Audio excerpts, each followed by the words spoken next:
د هندستان نه د دیر ښکلي سیمې ته د راغلې میلمنې انجو نکاح د نصیر الله سره شوي. د دې تصدیق د ملکن ډیویژن ډي آی جي ناصر محمود خان سیدی کړی. دوی ویلي دي چې هندوستاني انجو اسلام قبول کړی دی او اوس یې خپل نوم فاطمه ایښی دی.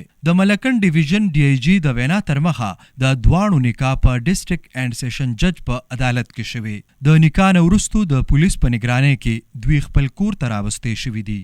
هندستاني ښځه وایي چې په خپله مرضۍ نصیر الله له دیر ته راغلی یم. دوی وایي چې د دیر خلک ډیر زیات میلمه دوست دي او د دې ښکلاګانې ښایستونه مثال نه لري. دوی د دیر په ښکلي سیمه کې د یو سندرې سره پرفارمنس هم کړی دی. بل اړخ ته انجو یعنی فاطمه په خپل ړومبي ویډیو بیان کې ویلي دي چې په قانوني توګه پاکستان ته راغلی ما او ځان دلته محفوظ ګڼم. دوی وایي چې خلک دی زما بچی او رشتہ دار نه تنګوي، چې کومه خبره کول وي نو ما سره دی وکړی شي. دوی وایي چې پاکستان ته راغلی ما او څو ورځو کې به هندستان ته ځم. هندستاني ښځې په عدالت کې خپل بیان کې ویلي دي چې زما اول نوم انجو او زما تعلق د عیسیت مذهب سره او اوس مې په خپله مرضۍ اسلام قبول کړی دی.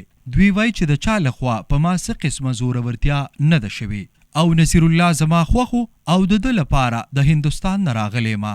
په 10 تولې سونې حق مهر سره نصیر الله زما شری او قانوني خاوند دی. څرګنده دي وي چې د دیر کلشو سره تعلق لرونکي نصیر الله او د هندستاني انجو دوستانه د سوشل میډیا له لارې جوړه شوې وه.